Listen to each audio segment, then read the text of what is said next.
السلام علیکم ورحمۃ اللہ وبرکاتہ۔ الحمد للہ وحدہ والصلاة والسلام علی من لا نبی بعدہ، اما بعد، اعوذ باللہ من الشیطان الرجیم، بسم اللہ الرحمن الرحیم۔ شہر رمضان الذی انزل فیہ القرآن ھدی للناس وبینات من الھدی والفرقان، صدق اللہ العظیم۔ اللهم صل على محمد وعلى آل محمد كما صليت على إبراهيم وعلى آل إبراهيم إنك حميد مجيد۔ اللهم بارك على محمد وعلى آل محمد كما باركت على إبراهيم وعلى آل إبراهيم إنك حميد مجيد۔ الحمدللہ، تراویح کے متعلق، تراویح کے مسائل کے متعلق آج یہ ہماری تیسری نشست ہے۔ گزشتہ کل اور اس سے پہلے دو تراویح کی نشستیں ہو چکی ہیں۔ ویسے میں نے کوشش تو یہ کی تھی کہ ایک ہی نشست میں سارے مسائل بیان کر دیے جائیں، لیکن ماشاءاللہ آپ لوگوں کی جانب سے یہ شوق اور یہ جذبہ دیکھ کر مجھے بڑی خوشی ہوتی ہے کہ جب میں نے تراویح کے مسائل شروع کیے تو پھر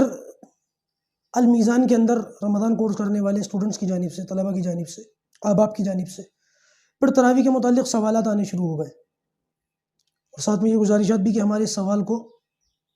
نشست کے اندر جواب کے ساتھ نقل کر دیا جائے تاکہ اس کا جو ہے زیادہ سے زیادہ لوگوں کو فائدہ ہو۔ اس وجہ سے ہماری جو نشست ہے یہ ماشاءاللہ پھر دوسری سے بھی تیسری ہو گئی۔ اللہ قبول کرے، اللہ آسان کرے۔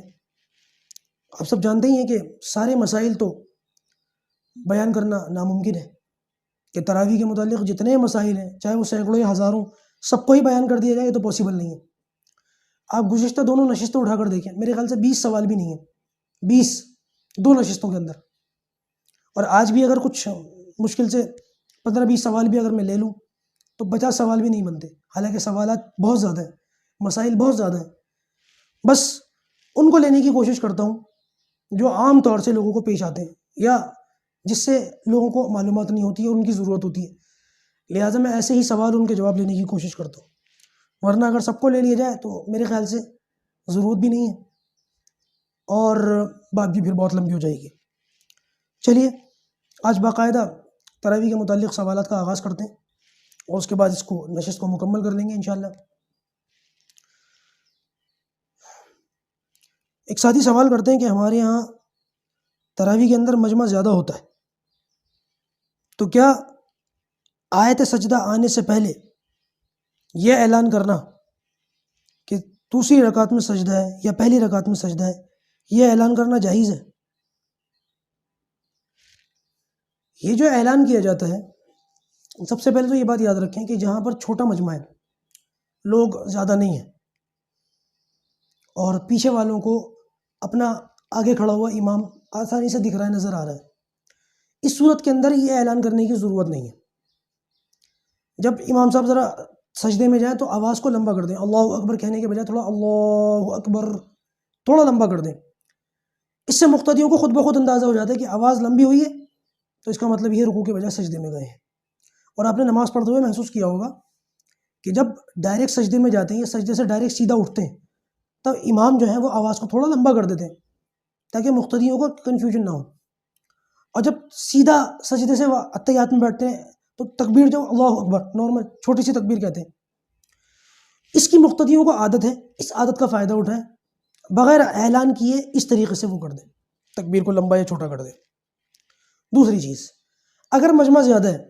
اور بہت زیادہ ہے، بعض مرتبہ سڑکوں پر بھی آ جاتی ہے پبلک، اور الحمدللہ اس کا ایکسپیرینس میں نے بھی کیا ہے، جیسے کہ میں نے بتایا کہ چھوٹی عمر میں حفظ کرنے کی وجہ سے شہرت ہو گئی تھی اور مجمع بہت تھا تراویح کے اندر، تو اتنا مجمع تھا کہ مسجد میں اور باہر سڑک پر لوگوں کو جگہ نہ ملنے کی وجہ سے لوگ واپس گئے تھے۔ تو بچپن کے اندر میں نے یہ دیکھا تھا کہ میرے وہاں پر اس موقع پر اتنا مجمع ہونے کی وجہ سے پھر اعلان کرنا پڑتا تھا، ورنہ اعلان نہ کرنے کا ڈس ایڈوانٹیج یہ ہوتا تھا کہ جب ہم نے اعلان تو کیا نہیں کہ کون سی رکعت میں سجدہ ہے، لہٰذا لمبی تکبیر کہنے کے بعد بھی اس بات کے امکانات تھے کہ جب ہم تکبیر کہہ کے سجدے میں جائیں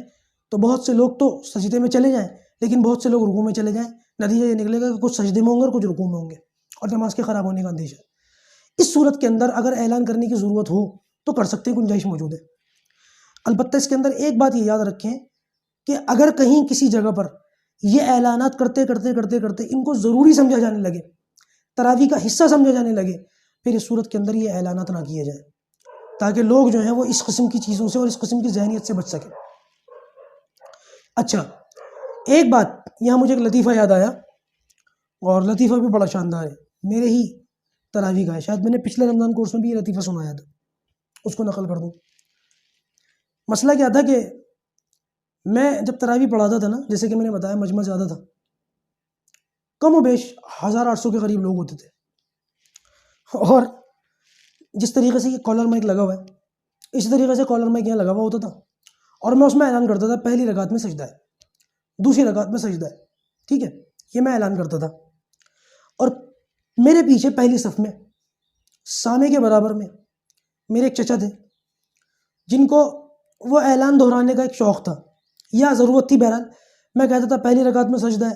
تو پھر وہ بلند آواز سے کہتے تھے بھائی پہلی رکعت میں سجدہ ہے، یہ ایک چلتا تھا ہمارے یہاں معاملہ۔ تو لطیفہ کیا ہوا کہ ایک دن چچا کے برابر میں کوئی بندہ بہت ٹائٹ افطاری کر کے آیا، اس نے بہت زبردست افطاری کر لی تھی، اور اتفاق سے پہلی صف میں چچا کے برابر میں کھڑا ہو گیا، اور اتنی افطاری اس نے کر رکھی تھی، ہر تھوڑی دیر میں اس کو ڈکار آیا جائے، ہر تھوڑی دیر میں اس کو ڈکار آیا جائے، ڈکار آئے چلی جائے۔ تو چچا ہمارے اریٹیڈ ہو گئے بہت، لیکن کہیں کیا، اب وہ ڈکار بھی اس انداز سے لے رہا کہ نارمل ڈکار نہیں رہا، ہوپ ہوپ کر کے، کس طریقے سے، بہت سے لوگ تو بڑے عجیب ہوتے ہیں، اس طریقے سے وہ ڈکار لے رہا تھا۔ تو حسب عادت ایک موقع ایسا آیا کہ سجدے کا اعلان کرنا تھا، تو میں نے اعلان کیا بھائی دوسری رکعت میں سجدہ ہے، تو ہمارے جو چچا تھے انہوں نے اس اعلان کو ریپیٹ کیا، اور ان کے منہ سے رکعت کے بجائے ڈکار نکل گیا، دوسری ڈکار میں سجدہ ہے، اور بہت بلند آواز سے انہوں نے کہا، اور جس بندے کو ڈکار آ رہی تھی اس نے ہمارے چچا کو کھا جانے والے نظروں سے دیکھا، اور ایک ماحول بن گیا، بہت کنٹرول کی، نیت نہیں باندھ رکھی تھی، لیکن بس ہنستے ہنستے پیٹ دکھ گیا۔ تھوڑی دیر بیٹھ گئے سب لوگ، میرے کو جاؤ ابھی نیت مت باندھو، بہت ہنسی آ رہی ہے، اور ایک یادگار لمحہ بن گیا، ذہن کے اندر یہ میموری بیٹھ گئی، وہ 1800 لوگ، اور وہ بندہ، وہ شاید زندگی میں کبھی ایسی افطاری نہیں کرے گا جیسی اس نے افطاری اس دن کی تھی۔ تو ویسے بھی بھائی کم کھانا چاہیے، رمضان کم کھانے کا ہے مہینہ، اس میں زیادہ نہیں کھانا چاہیے، ورنہ وہ یہ ہو جائے گا پھر اگر کسی اور کے ساتھ یہ معاملہ ہو گیا۔ چلیے بہرحال امید کرتا ہوں لطیفہ آپ کو اچھا لگا ہوگا، مزہ آیا ہوگا۔ اچھا جی، یہ بھائی سوال پوچھتے ہیں، جس نے روزہ نہیں رکھا کیا وہ بھی تراویح پڑھے؟ بہت ہی یونیک قسم کا سوال ہے، جس نے روزہ نہیں رکھا تراویح وہ بھی پڑھے۔ روزہ رکھنا یہ الگ فرض ہے، اور تراویح کا پڑھنا یہ ایک الگ عمل ہے جو سنت ہے۔ اگر کسی شخص نے روزہ چھوڑ دیا، حالانکہ بہت غلط کام کیا، اس کا ہرگز یہ مطلب نہیں بنتا کہ وہ آدمی اپنے روزے کو بنیاد بنا کر تراویح بھی چھوڑ دے کہ میں نے روزہ تو رکھا نہیں، لا تراویح پڑھ کے کیا کروں گا، تراویح بھی چھوڑ دوں۔ نہیں، تراویح پڑھنی چاہیے، پھر بھی پڑھنی چاہیے، کیا پتہ اللہ تعالیٰ تراویح کے پڑھنے کی برکت سے اس کو روزہ رکھنے کی بھی توفیق دے دے۔ لیکن اگر ایک عمل چھوڑ دیا تو دوسرا بھی چھوڑے، یہ مناسب نہیں ہے، یہ طریقہ ٹھیک نہیں ہے۔ اچھا جی، ہمارے یہاں حافظ صاحب تکبیر تحریمہ کہتے ہی فوراً سورۃ فاتحہ کی تلاوت شروع کر دیتے ہیں، ثنا پڑھتے ہیں یا نہیں اس بات کا ہمیں علم نہیں، لہٰذا اگر وہ ثنا پڑھے بغیر تراویح پڑھاتے ہیں تو کیا اس طرح تراویح پڑھانا صحیح ہے؟ اور اگر نہیں پڑھتے ہیں تو کیا ہم ان کو ٹوک سکتے ہیں؟ ثنا یہ سنت ہے نماز کے اندر پڑھنا، اگر کوئی شخص بغیر ثنا کے قرأت شروع کر دیتا ہے اور اس کی عادت بنا لی ہے تو یہ بہت غلط عادت ہے، لہٰذا ایسے ہی حافظ صاحب کو تنبیہ کی جائے، ان کو سمجھایا جائے کہ اس بات کی جلدی، کتنا ٹائم بچا لیں گے آپ، 3-4 سیکنڈ لگتے ہیں ثنا پڑھنے میں، اگر آپ نے 10 ثنا بھی بچا لی تو 30-40 سیکنڈ ہوتے ہیں، کتنا ٹائم بچ گیا، کیا کر لیں گے اس میں، کیا اکھاڑ لیں گے آپ؟ تراویح اطمینان سے پڑھیں، تسلی سے پڑھیں، اور اس کے جتنے بھی خشوع و خضوع اس کا خیال رکھیں،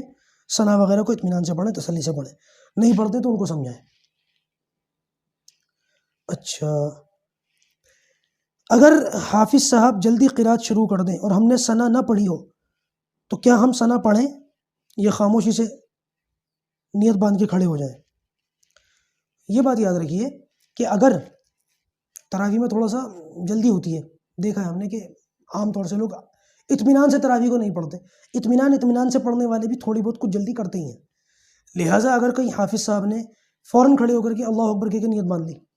اور مقتدیوں نے بھی جلدی سے اللہ اکبر کہہ دیا، اس صورت کے اندر اگر حافظ صاحب نے تلاوت نہ شروع کی ہو تو مقتدیوں کے حکم یہ ہے کہ وہ ثنا پڑھنی شروع کر دیں۔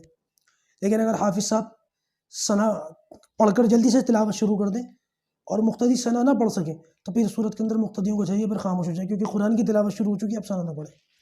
لیکن حافظ صاحب کو چاہیے کہ اتنا موقع ضرور دیں کہ پیچھے والے اطمینان سے ثنا پڑھ دیں، اور پیچھے والوں کو بھی چاہیے کہ جیسی تکبیر تحریمہ کی نیت بندے پھر تاخیر نہ کریں، دیر تک بیٹھے نہ رہیں، فوراً کھڑے ہو کر کے جو ہے وہ اللہ اکبر کہہ کے نماز کے اندر شامل ہو جائیں اور ثنا پڑھ لیں۔ تراویح کی نیت کرنے کا کیا طریقہ ہے؟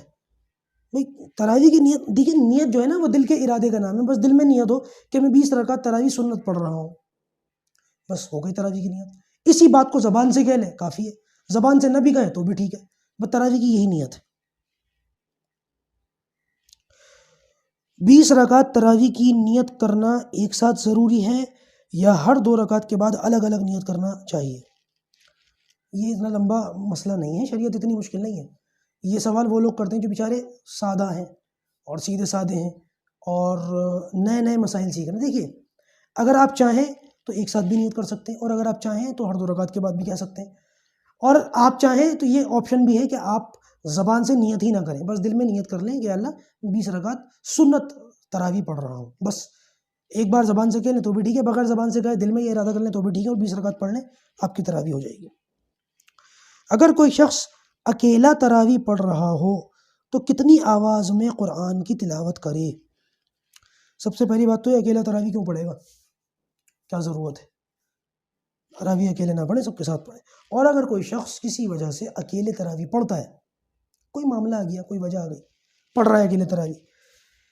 اس صورت کے اندر علماء نے فرمایا کہ کم سے کم اتنی آواز سے تلاوت کرے کہ خود کو اس کا پڑھنا سنائی دے۔ ایسے نہ کرے کہ دل ہی دل کے اندر الفاظ کو چلا رہا ہے، خیالات کی کیسٹ چل رہی ہے اور وہ سمجھ رہا ہے میری تراویح ہو رہی ہے، یاد رکھیے گا نماز نہیں ہوگی اس سے۔ الفاظ کا زبان سے ادا کرنا ضروری ہے، اور اتنی آواز سے ادا کرنا ضروری ہے کوئی اور سنے نہ سنے، میں خود سن لوں۔ باقی اگر کوئی اور نہ ہو اور اکیلا تراویح پڑھ رہا ہو اور تھوڑی بلند آواز سے پڑھنا چاہے تو بلند آواز سے بھی پڑھ سکتا ہے، لیکن بلا وجہ اکیلے تراویح پڑھنا ٹھیک نہیں ہے، باجماعت پڑھے۔ ہمارے یہاں ایک مولانا صاحب نے یہ مسئلہ بتایا ہے کہ اگر کوئی شخص وطر تراویح سے پہلے پڑھنا چاہے تو یہ بھی ٹھیک ہے، لیکن ہم نے آج تک ایسا کبھی نہیں دیکھا۔ نماز کے بعد پہلے تراویح پڑھی جاتی ہے پھر وطر پڑھے جاتے ہیں، کیا یہ مولانا ٹھیک کہہ رہے ہیں؟ سب سے پہلے ایک گزارش آپ سے، اور پھر آپ کے حوالے سے وہ ایک گزارش میری ان مولانا صاحب سے۔ آپ سے یہ گزارش ہے کہ دین کو مکمل سیکھیں، اور یہ بات یاد رکھیں کہ شریعت نے باقاعدہ یہ سہولت دی ہے کہ اگر لوگ اس بات پر اتفاق کر لیں کہ بھائی نماز کے بعد پہلے وطر ہوں گے باجماعت پھر تراویح پڑھیں گے، تو یہ شکل بھی اختیار کی جا سکتی ہے۔ یہ آپ نے پوچھا اس لیے بتا رہا ہوں، ورنہ پبلکلی میں یہ مسئلہ نہ بتاتا۔ یہ مسئلہ ہے اور کر سکتے ہیں، لوگوں کو اختیار ہے کہ وطر پہلے پڑھنا چاہیں تو وطر پہلے پڑھ سکتے ہیں، تراویح بعد میں کر لیں، اور لوگوں کو یہ اختیار ہے کہ وہ تراویح پہلے پڑھنا چاہیں تو تراویح پہلے کر لیں اور وطر بعد میں کر لیں۔ یہ گزارش تو میری آپ سے ہوئی۔ اب ایک گزارش میری ان مولانا صاحب سے، بہت سے مسائل ایسے ہوتے ہیں، حالانکہ ہو سکتا ہے وہ علم میں مجھ سے بڑے ہوں، مجھے کہتے ہوئے شرم سی آ رہی ہے، لیکن ایک نقطے کی طرف توجہ دلانا چاہتا ہوں، وہ یہ کہ بہت سے مسائل ایسے ہیں جو جائز ہیں لیکن عوام ان باتوں کو ہضم نہیں کر سکتی، لوگوں کے سامنے وہ مسائل نہیں رکھنے چاہیے۔ ایسی بہت سارے مسائل ہیں، میں مثالیں دینی شروع کروں گا تو وہ مسائل، اور ابھی میں خود منع کر رہا ہوں کہ لوگوں کے سامنے نہیں آنی چاہیے، اور پھر میں عوام کے سامنے ان مسائل کی مثالیں دوں، یہ مناسب نہیں ہے۔ میں صرف ایک حدیث کی طرف توجہ دلاتا ہوں کہ نبی کریم صلی اللہ علیہ وسلم نے ارشاد فرمایا تھا امی عائشہ سے، عائشہ یہ جو نئے لوگ مسلمان ہوئے نا، نو مسلم، مجھے ان کے بارے میں خوف ہے کہ کہیں ایمان سے پھر نہ جائیں، ورنہ یہ جو بیت اللہ ہے میں اس کی شکل ختم کر دیتا، اس کو زمین سے ملا دیتا، اور اس کا جو دروازہ ہے وہ نیچے لے آتا، دوبارہ اس کی تعمیر کرتا، اور اس کے 2 دروازے رکھتا، ایک اندر جانے کے لیے اور ایک باہر آنے کے لیے۔ لیکن جو لوگ نئے نئے اسلام میں داخل ہوئے ہیں، مجھے ان کے بارے میں خوف ہے کہ میرے اس عمل سے یہ لوگ کہیں دین سے پھر نہ جائیں، اس لیے میں اس کو نہیں چھوڑ دیتا ہوں۔ نبی کریم صلی اللہ علیہ وسلم نے اس صحیح کام کو بھی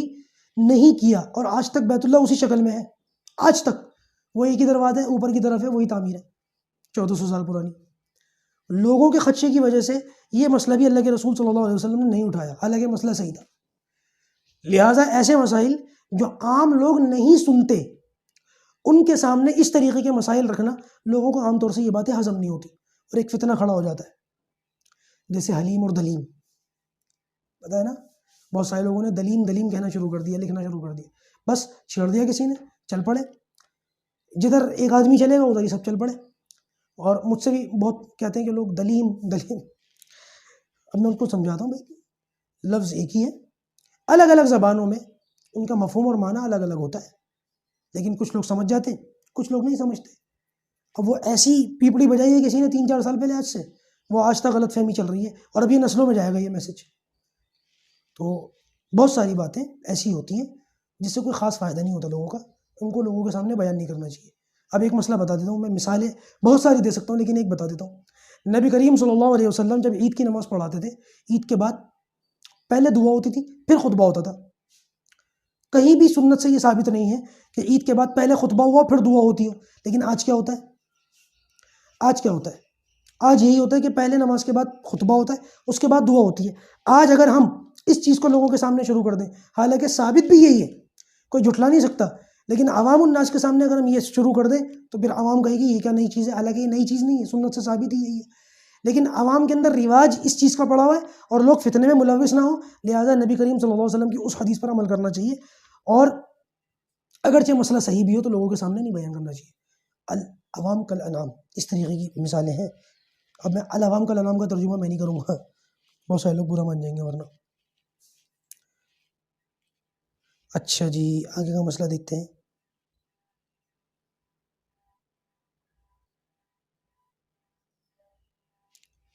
جو شخص مسجد کے اندر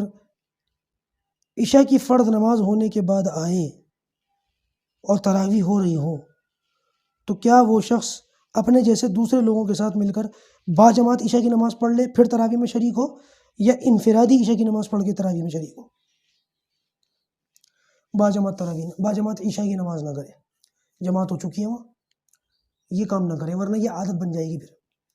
اگر 2-4 لوگ اس طریقے کے ہوں جو بعد میں آئے تھے، نماز ہو چکی تھی، انہوں نے کہا چلو ہمیں نماز تو پڑھنی ہے، لاؤ باجماعت کر لیں، پھر یہ شکل بندی چلی جائے گی اور جماعت کی اہمیت ختم ہو جائے گی، اور ان 3-4 لوگوں کو دیکھ کر کچھ اور لوگ بھی بگڑ سکتے ہیں، اور یہ 3-4 سے 30-40 بھی بن سکتے ہیں، بڑھتے بڑھتے حالات بگڑتے چلے جاتے ہیں۔ لوگ جو ہے نا اس پر کیا بولتے ہیں، گنجائش والے مسائل پر ذرا زیادہ عمل کرتے ہیں کہ گنجائش نکل گئی، اور یہاں تو گنجائش ہے بھی نہیں، لہذا نماز پڑھیں تو پھر الگ سے پڑھیں۔ تراویح میں اگر کسی کی رکعتیں چھوٹ جائیں تو کس طرح اور کب پڑھنی چاہیے؟ تراویح میں اگر کسی کی کچھ رکعتیں چھوٹ جائیں، شاید یہ مسئلہ میں نے پہلے بتایا بھی تھا، اگر تراویح میں کسی کی کچھ رکعتیں چھوٹ جائیں تو اس کے لیے مسئلہ یہ ہے کہ پہلے وہ باجماعت وتر پڑھ لے۔ دیکھیے سب سے پہلے تو یہ یاد رکھیں، تراویح کے اندر کسی کی کچھ رکعتیں چھوٹ گئیں، مان لیجیے ایک شخص مسجد کے اندر آیا، تراویح ہو چکی تھی، ہو رہی تھی، چل رہی تھی، عشاء کی نماز ہو چکی تھی، اب یہ بندہ عشاء کی نماز پڑھ کے تراویح میں شریک ہوا، مان لیجیے مثال کے طور پر اس کی 8 یا 10 رکعتیں نکل چکی تھی، جب یہ تراویح میں شریک ہوا تو 11ویں رکعت چل رہی تھی، اس نے 10 رکعتیں امام صاحب کے ساتھ پڑھ لی، تو اب اس کے لیے سب سے پہلی شکل تو یہ بنتی ہے، علماء نے فرمایا کہ وہ جو ہر 4 رکعت کے بعد ترویح میں بیٹھتے ہیں نا، سبحان الملک القدوس، یہ دعا پڑھتے ہیں، اس کو یہ چاہیے کہ اپنی چھوٹی ہوئی رکعتیں اس ترویح میں پڑھنے کی کوشش کرے۔ لوگ آرام سے بیٹھے ہوئے، یہ آرام سے نہ بیٹھے، یہ اس میں پوری کرنے کی کوشش کرے، کیونکہ ترویح میں کہیں کہیں تھوڑا گیپ زیادہ ہوتا ہے، 2 رکعتیں پڑھ سکتا ہے آدمی، اور اگر اتنا گیپ نہ ہو، ترویح میں ان کو پورا نہ کر سکتا ہو اور گیپ چھوٹا ہوتا ہو، تو اس صورت کے اندر علماء نے فرمایا پھر اس کے لیے ایک شکل یہ ہے کہ یہ چاہے تو وطر سے پہلے بھی اپنی نمازیں پوری کر سکتا ہے اور بعد میں وطر اکیلا پڑھ دے، اور زیادہ بہتر شکل یہ ہے کہ یہ وطر باجماعت پڑھے اور وطر کے بعد اپنی جو چھوٹی ہوئی رکعتیں ہیں تراویح کی پھر وطر کے بعد پورا کرے، یہ سب سے بہتر شکل ہے۔ تراویح کی رکعتیں گننا کیسا ہے؟ منع کیا ہے علماء نے، تراویح کی رکعتیں نہیں گننی چاہیے، وہ ایک حساب لگانے والی بات ایک الگ ہے، وہ جو حافظ صاحب حساب لگاتے ہیں کہ فلاں جگہ رکوع کر لیا، اب وہاں سے شروع ہوگا، اب یہاں سے یہ والی رکعت ہو گئی، اب یہاں سے یہ والی رکعت شروع ہوگی، وہ ان کا حساب کتاب لگانا الگ ہے۔ عام لوگ تراویح کی رکعتیں نہ گنیں، یہ ایک طریقے سے سستی اور کاہلی کی علامت ہے۔ ہاں بس اس نیت سے گننا چاہیں کہ بھائی بعد میں اگر اختلاف ہو گیا تو کم سے کم یاد دلا دیں گے، یہ ایک الگ سی بات ہے، لیکن اس لیے گننا ہے جلدی جلدی ختم ہو، کتنا ٹائم لگے گا، گھڑی دیکھتے رہیں بار بار اور رکعتیں گنتے رہیں، یہ کاہلی اور سستی ہے، اس سے بچنے کی ضرورت ہے۔ ایک شخص عشاء کی نماز پڑھا رہے تھے کہ ان سے ایسی غلطی ہو گئی جس سے عشاء کی نماز نہیں ہوئی، بعد میں انہوں نے تراویح کی بھی کچھ رکعتیں پڑھا دیں، اس کے بعد یاد آیا کہ عشاء میں نماز پڑھاتے ہوئے غلطی ہو گئی تھی اور انہوں نے عشاء کی نماز لوٹا لی، تو اب تراویح کا کیا حکم ہے؟ جو رکعتیں پڑھ لی وہ صحیح ہو گئیں، اس کے آگے پڑھے، یہ تراویح کی نماز بھی لوٹائے۔ صحیح قول کے مطابق علماء نے فرمایا کہ اگر کوئی شخص عشاء کی نماز پڑھا رہا ہے اور اس سے کوئی غلطی ہو گئی، نماز نہیں ہوئی، اور اس غلطی کی طرف دھیان نہیں گیا اور تراویح شروع کر دی، اور تراویح کی کچھ رکعتیں پڑھنے کے بعد خیال آیا کہ ارے عشاء کی نماز میں تو وہ غلطی ہوئی تھی، نماز تو ہوئی نہیں،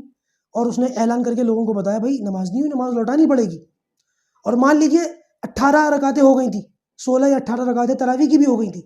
اب یہ عشاء کی نماز کے ساتھ ساتھ تراویح کی جتنی رکعتیں ہوئی تھیں ان کو بھی لوٹائے، اس لیے کہ تراویح کا خاصہ یہ ہے کہ عشاء کی نماز کے بعد ہی یہ پڑھی جاتی ہے، لہٰذا یہ جو تراویح پڑھی گئی ہے عشاء کی نماز سے پہلے پڑھی گئی ہے، اور پھر پہلے پڑھنے کی صورت میں یہ تراویح ہے ہی نہیں، یہ نفل ہے، لہٰذا اب ان کو یہ چاہیے کہ جتنی رکعتیں تراویح کی عشاء کی نماز غلط ہونے کی وجہ سے پڑھی تھی بعد میں، عشاء کی نماز پہلے لوٹائے، اس نماز کو ٹھیک کرے، اس کے بعد پھر وہ ساری تراویح کی رکعتیں بھی لوٹائے، اس لیے بڑا خیال رکھنے کی ضرورت ہے۔ امامت اتنا آسان کام نہیں ہے جتنا لوگ سمجھتے ہیں اور جتنا لوگ علماء کرام کو، ائمہ کرام کو کہتے ہیں۔ اچھا جی، ہمارے یہاں ایک حافظ صاحب ہیں، وہ کبھی کبھی یہ غلطی کرتے ہیں کہ 2 رکعت کے بعد اتحیات میں بیٹھنے کے بجائے ڈائریکٹ تیسری میں کھڑے ہو جاتے ہیں، اس کے بعد پھر وہ 4 رکعتیں پوری کر کے سجدہ سہو کر کے سلام پھیرتے ہیں، تو کیا یہ چاروں رکعتیں صحیح ہو جاتی ہیں؟ اس میں ایک کنڈیشن ہے، یہ بات یاد رکھیں کہ اگر کوئی حافظ صاحب 4 رکعتیں پڑھا رہے ہیں لیکن وہ اتحیات میں بیٹھ جاتے ہیں اور پھر تیسری میں کھڑی ہوتے ہیں، تو یہ 4 رکعتیں تراویح ہو جائیں گی، شمار ہو جائیں گی، اگرچہ 2 کر کے پڑھنی چاہیے لیکن 4 کر کے بھی پڑھی تو بھی تراویح ہو جائے گی۔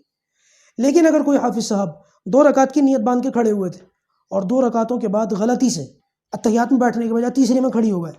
اور انہوں نے یہ سوچا کہ لاؤ 4 رکعت پوری کر لوں، اور سجدہ سہو کر کے انہوں نے سلام پھیر دیا، اس صورت کے اندر علماء نے فرمایا کہ 2 رکعتیں تراویح ہوں گی اور 2 رکعتیں جو ہیں وہ نفل میں شمار ہوں گی، اس میں جو قرآن پڑھ جائے گا اس کو کاؤنٹ نہ کیا جائے، بلکہ اب جب دوبارہ پڑھیں تو یہ جو 2 رکعتیں سجدہ سہو کر کے ملائیں ان کو نفل شمار کریں، ان کو تراویح کی رکعتیں شمار نہ کریں، اور اس میں جو قرآن پڑھا گیا اس کو بھی شمار نہ کریں۔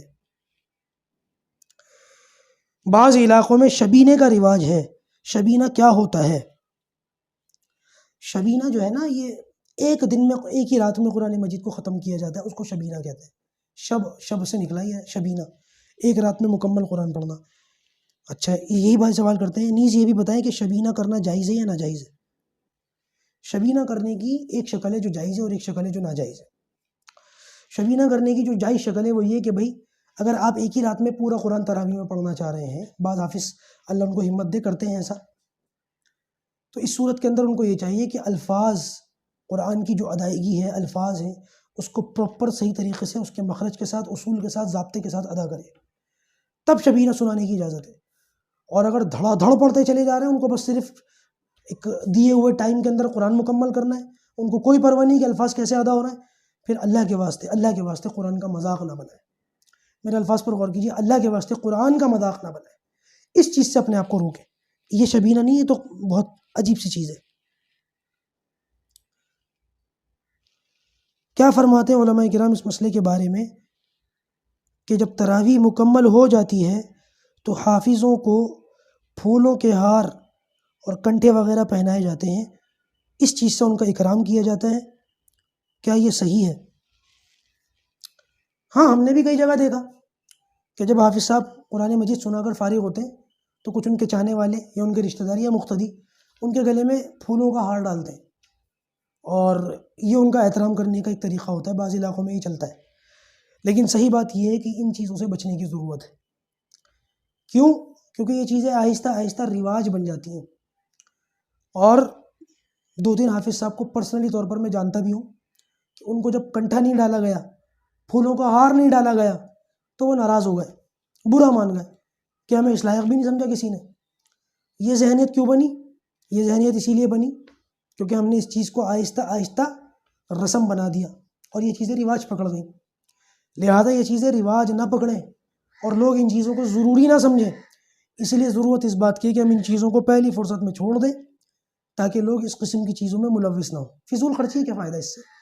اب 100-200 بعض تو پھولوں کا ہار لے کر کے آتے ہیں، بعض نوٹوں کا ہار لے کر کے آتے ہیں، نمائش ہے، صرف نمائش، اس سے بچنے کی ضرورت ہے۔ یہ پھولوں کے ہار، یہ نوٹوں کے ہار، حافظ تو کیا شادی کا جو دلہا ہوتا ہے نا اس کو بھی نہیں پہنانے چاہیے۔ نوٹوں کے ہار ہم دلہا کو پہنا دیتے، وہ تعزیہ لگ رہا ہوتا ہے، تعزیہ، وہ جو رافضی شیعہ نہیں نکالتے تعزیہ، وہ لگ رہا ہوتا ہے، لگتا ہی نہیں دلہا بیٹھا ہوا، لگتا ہے تعزیہ رکھ دیا کسی نے۔ اس سے بچنے کی ضرورت ہے۔ فضول خرچی بھی ہے اور رسم و رواج کو ہوا دینا بھی، دونوں چیزیں ہیں، دونوں خرابیاں اس کے اندر۔ اچھا جی، قرآن کے ختم والے دن مٹھائی یا شیرنی تقسیم کرنا کیسا ہے؟ بعض لوگ تو حافظوں کو کئی دنوں تک پریشان کرتے رہتے ہیں کہ حافظ صاحب ہماری شیرنی کہاں ہے؟ ہاں بھائی، ہمیں بھی پرسنلی طور پر اس کا یہ چیزیں بڑی فیس کرنی پڑتی ہیں۔ ہمارا ختم کہاں ہے؟ یوں کہتے ہیں ہمارا ختم کہاں ہے، ہماری مٹھائی کہاں ہے، ہماری شیرنی کہاں ہے؟ تو شیرنی کے متعلق یہ بات یاد رکھیں، اگر کوئی اپنے طور سے ویسے ہی بانٹ دے تو ایک الگ سی بات ہے، لیکن یہ چیز بھی وہی جیسے کہ پھولوں کے ہار والا مسئلہ، یہ چیز بھی اب ضروری بنتی جا رہی ہے۔ بلکہ بعض مالداروں نے تو ایک نیا ٹرینڈ شروع کر دیا،